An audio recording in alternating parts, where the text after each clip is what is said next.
I don't think women can have it all. I just don't think so. We pretend we have it all. We pretend we can have it all. My husband and I married for 34 years, and we have 2 daughters. And every day you have to make a decision on whether you are going to be a wife or a mother. In fact, many times during the day, you have to make those decisions. And you have to co-opt a lot of people to help you. We co-opted our families to help us. We plan our lives meticulously so we can be decent parents. But if you ask our daughters, I'm not sure they will say that I've been a good mom. I'm not sure. And I try all kinds of coping mechanisms. I mean, I'll tell you a story that happened when my daughter went to Catholic school, Convent of Sacred Heart.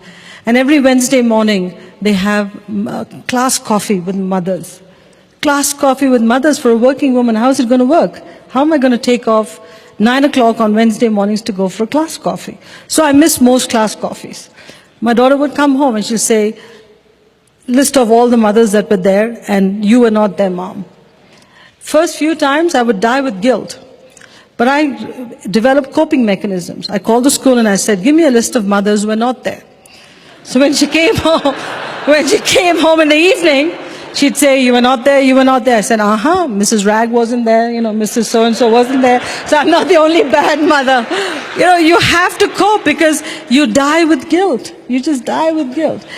My observation, David, is that the biological clock and the career clock are in total conflict with each other.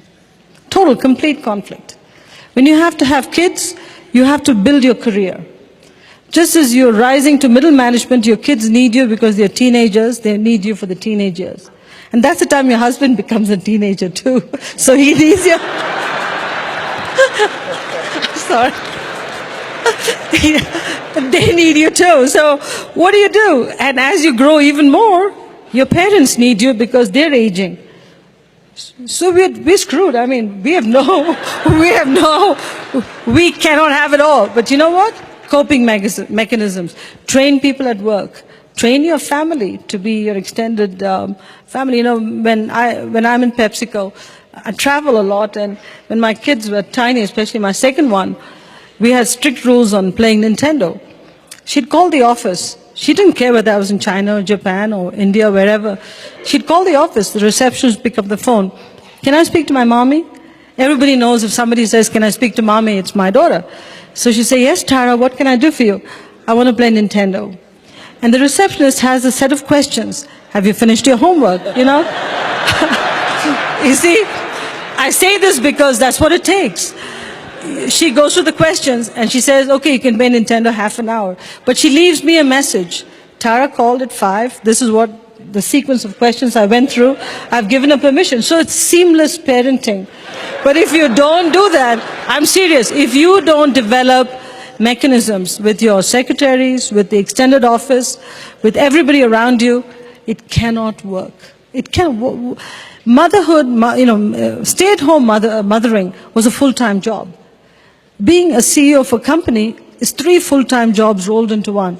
How can you do justice to all? You can't. The person that hurts the most with this whole thing is your spouse. There's no question about it. Raj always says, you know what, your list is PepsiCo, PepsiCo, PepsiCo, your 2 kids, our 2 kids, your mom, and then in the bottom of the list is me. There are 2 ways to look at it. You should be happy you're on the list. So don't complain. Just don't complain.